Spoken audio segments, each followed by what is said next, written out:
Hello, and welcome to another bulb log video diary supplement. I walk around the garden in not very great weather. Really, this has been a dreadful season for this last 6 weeks, between the very cold snowstorm and the strong winds that damaged so much, and since then it was pretty dry and cold. We did have lovely sunny days, but very dry, so there wasn't so much water going into the plants for them to grow. And then since then we've been having really cold weather, snow, hail, wind and everything, but despite that the Erythroniums are doing their best. These are all hybrids, garden hybrids, and this is a result of just growing the species for years and years in the garden. They start to hybridize and seed around, so you get these lovely marked foliage and these flowers. So the pink ones have Erythronium revolutum in, and the bigger white ones at the back, they've got more Oregonum and Californicum in. So we have got some fritillarias coming, but still I'm seeing plenty damage from the weather this year. But despite that, we get on. Gardeners learn to get on and enjoy what we do have. And as we walk through here, we can see the beds. Anemone ranunculoides is starting to go past its best. It forms these lovely carpets. All these tall plants are all got Oregonum in. Really fine, upright. Hopefully we might get a bit brighter weather, warmer weather, and they'll get to open their flowers properly. But in a sense, we see here what these plants have evolved to do, that in weather like this they keep their flowers lower, their petals lowered, but still inside the pollen is flowing and the stigma is exposed, so pollination can happen. If, of course, many of you will know that if the weather warms, the petals will reflex right back, forming that very sweatback pagoda style roof. But there's another one. These have just seeded in here. I've not planted these. The original plantings are over there, where there's a named hybrid Minnehaha, and there are several plants of species of Oregonum.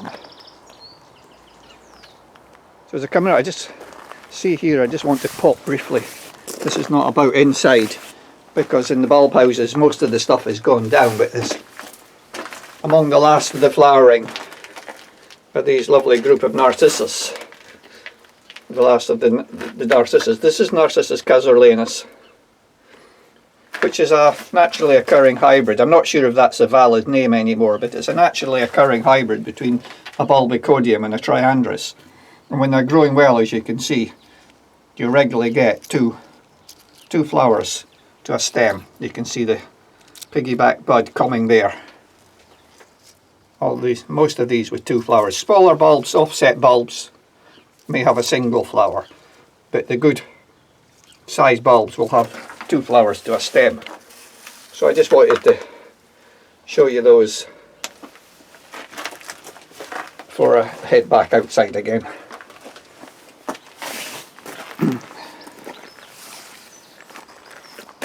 And so across, there's plenty green, there is plenty growth, but it's compared to what it can be in a good year.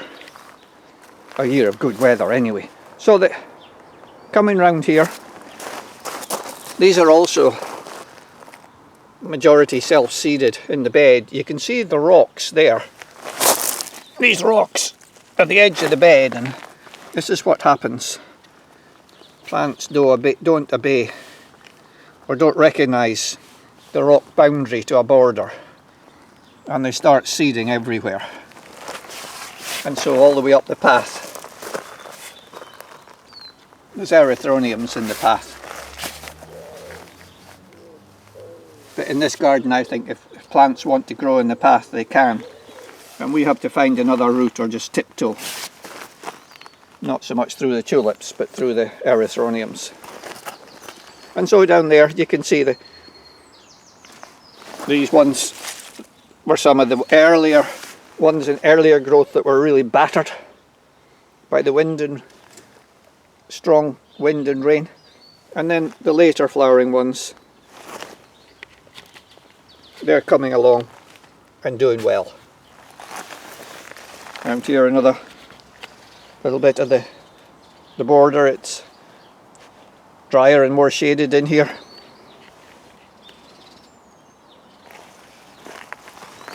So it comes a bit later, but there's interesting things here. This is an interesting looking, this is an erythronium with very pale pollen. You know, often pink, pale pollen, hybrid of some kind.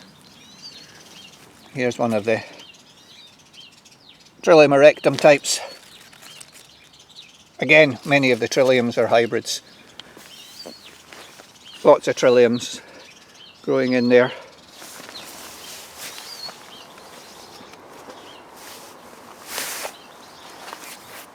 And as we come round, here's another Erythronium here. This is multiscapoideum. Just starting to appear and push through. Hopefully we'll get better weather. Some of the early ones are going over. This is the other thing about this weather. Combination of the sort of dryness in the ground, and then when the water did come, it was very cold. Often sleet or hailstones. So the flowers have maybe not lasted as long as they would normally do.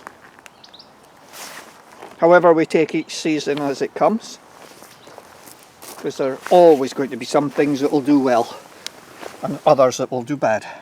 Trillium ovatum, it self-seeded itself into this little miniature conifer.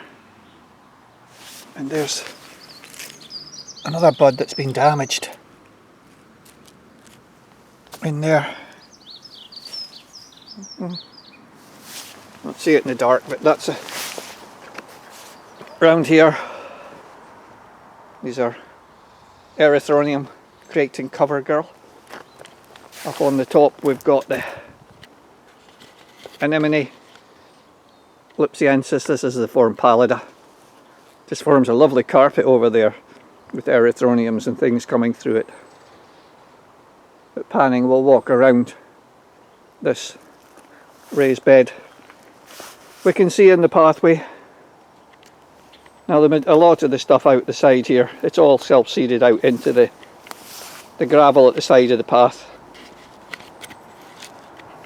Plenty of erythroniums. As if you could ever have too many.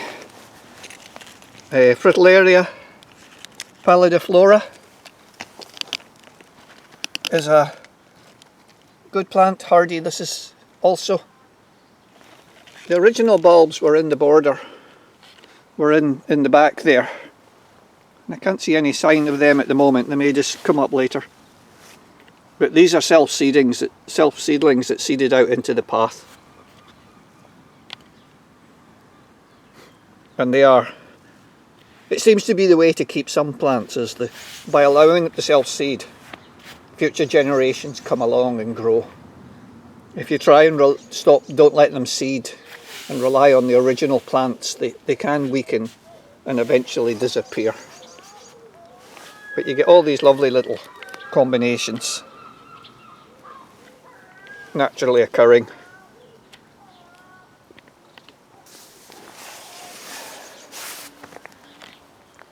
And as we come round, another expanding clump of self-seeded Erythronium, Trillium grandiflorum,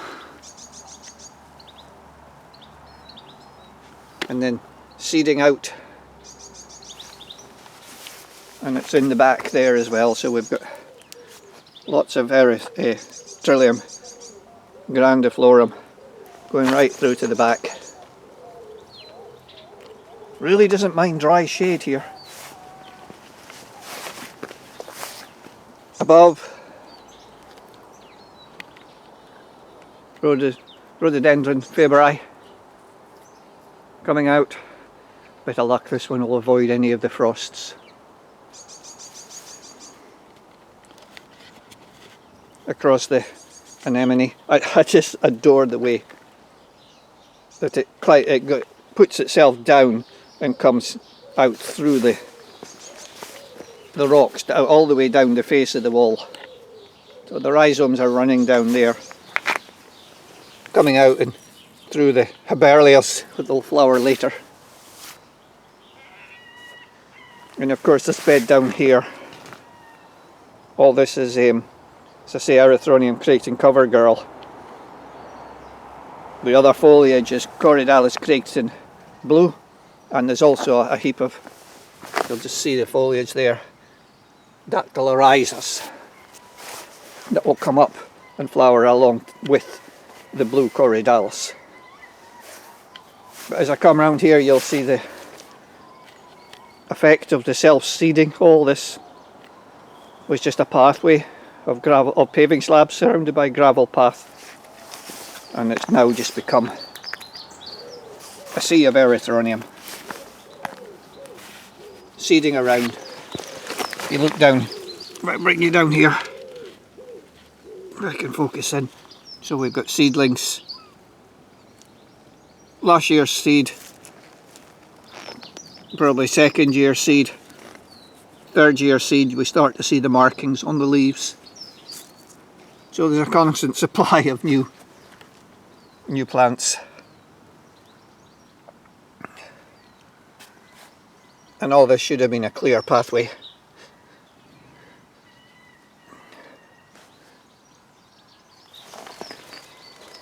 So when we walk, we have to step clearly from slab to slab. Here's a Trillium Kurubayashi type. I say type because I'm never sure. And if I get down and study these Erythroniums, I'll find some will just be the species. These little dark ones are a very distinct part of the Revolutum. I'll show you a little more colony of them further around. But again, how plants show me the way. Erythronium growing in the crevices of the wall. So I had to rebuild this section of the wall a few years ago, so it's a bit empty. But I will be encouraging stuff to grow in it, even though this is east facing and very shaded. Because I'm standing here underneath. If I just take you around and show you what's above my head. It's a giant rhododendron, Fictolactium, Rex Fictolactium.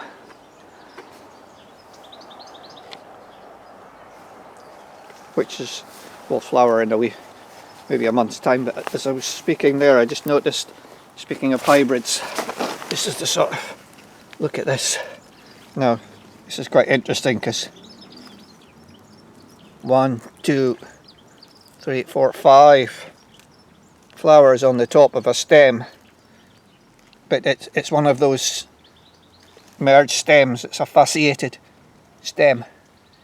It's at least 2, if not 3 stems sort of fused together. There's plenty of these will produce 2, 3 or more flowers on a stem. So as we come around to some of the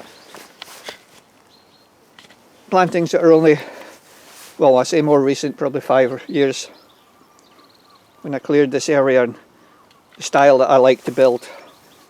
Lots of foliage effects, and through that way the plants come. So here's Trillium albidums coming there. There's several different kinds of Corydalis. We've got grasses. We had earlier things, there's tall alliums. I see a peony in there. I see digitalis. Different Erythroniums, there's colchicum leaves.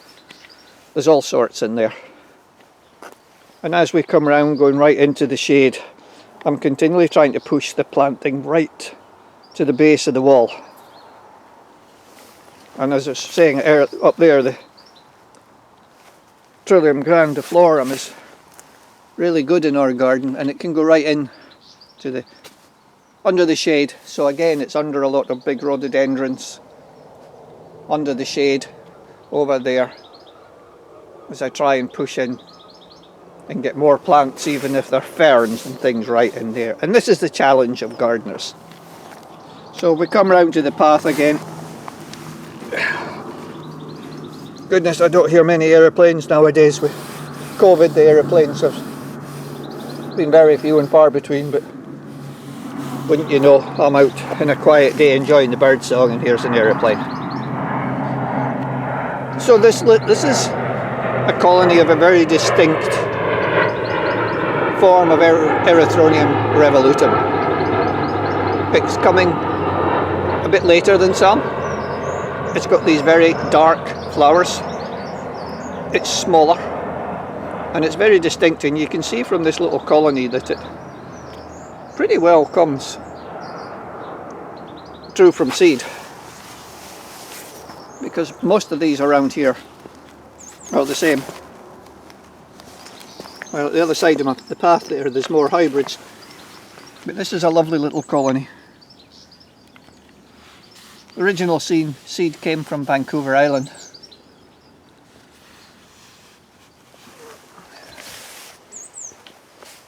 Again, the beds that were quite bare when we pulled out the shrubs not long ago. We're starting to get the ground cover. I think it's essential to have ground cover and then have plants coming through them, and it's what we try and do all across the garden.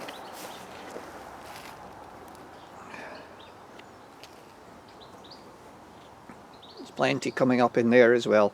And the exciting thing is that you start to find things that you'd forgotten you planted. Anyhow, let's move. Probably prattling on too much. So on the wall we've got some Trillium Hibersoni, some of the Anemone nemorosas coming out, the Cassiope, Fastigiata. This is a Fastigiata wardii.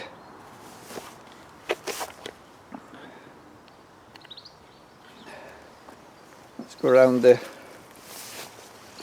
wall with the Trillium rivalis that I looked at the last time. Another colony of again a dark. This is the little dark one. And this one's obviously mixing a bit, because there's a taller version of it there. But again, all self-seeding out into the path. And I see in here, this one's a bit different. This is called Erythronium Creighton Cream, which is a cross with Helene.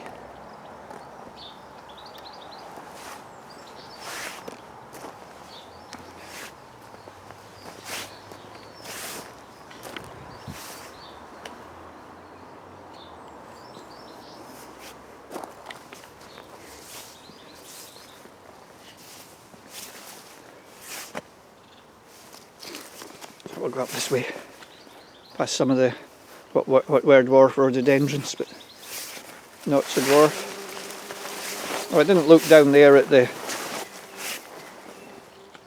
across there. Can I zoom into it? There's an area down here. If I can control this zoom. Erythronium americanum. Masses of it, masses of flowers. But it's the Erythronium that needs it warmer than most to open its flowers. And it's just not managed to open its flowers this year. And I doubt if it's going to now, because unless we get a hot day in the next week, but the forecast is for more of the same. So you see there's more up here, closer by. But shyly, all it's showing us is the browner exterior rather than the lovely interior. There we have the Jeffersonias. Again, their great display has been interrupted a bit. rhododendron, dendrocaris.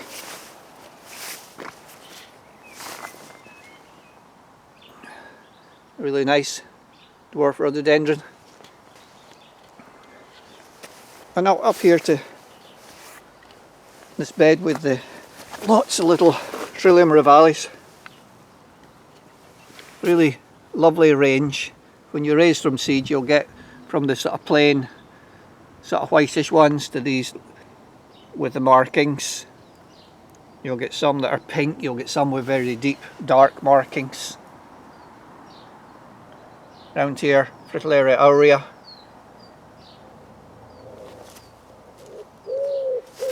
Erythronium Sibiricum complex, still flowering. Again, seed raising plants, you'll get a range of seedlings that will flower at different times. So these are all the purpley tricolours. So you can see even when they're closed, the distinctly different colours and different forms. So this is one. If I get into this one, there's another with all dark, very different. And just to show you my seed, they can come at very different times. Here's one, well, some are going over. Here's one just pushing up now.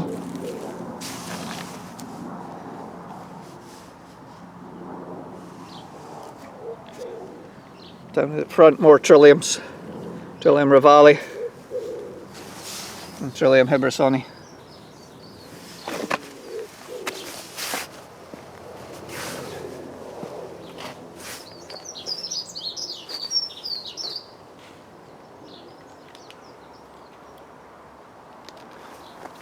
Round here, this bed is usually a sea of pink of the Trillium, Erythronium revolutum, but these were all battered and destroyed by the storm. So we just have to wait and we get the others. We get the later, the the White Beauty and the other Californicums, Oregonums, and there's Trilliums yet to come in there. So have a wide range of plants and you'll always get some that will escape the bad weather. So we'll just wander down to down the path where it's much more the same but with slight variations. So as we come into different habitats and different beds, different plants can grow better or enjoy it more and be given free rein. Trillium erectum of the hybrid groups. If we go round here, we've got Trillium flexipes. And of course you get all sorts of hybrids between these two.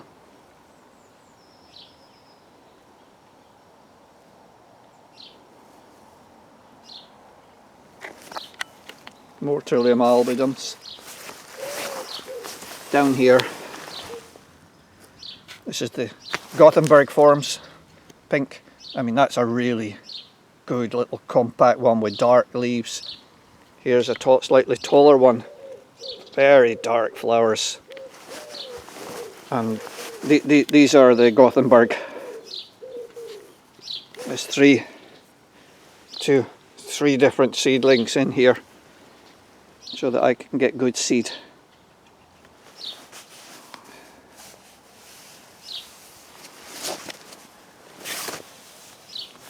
And so we move up through the seas of... I'm just going to wind up. We come up, there's more Trilliums here. Could be simile. So many of these Trilliums as in the garden are crossing. There's a bit of sunshine coming out. Down here there's a nice Erythronium Hendersoni hybrid that's self-seeded into this little bed at the side of the path. We have some Erythronium grandiflorums here, There's more up the top I forgot to show you. And the Erythronium frames where I'll finish.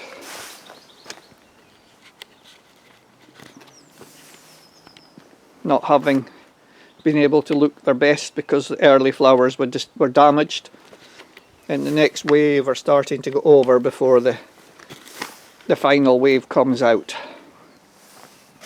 But again, they're doing their best in what's not been the best of seasons. But once more you can see here a group of hybrids. I started with hybrids, so I'm going to finish. Along the front here are some of the hybrids I'm trialling. And some of the variation I'm looking for is when they flower. So this one's in full flower now, and these are going to come later. So having them that flower, you can extend the flowering season. So in hybrids you're not just necessarily looking for something that looks different, but something that will extend your flowering season.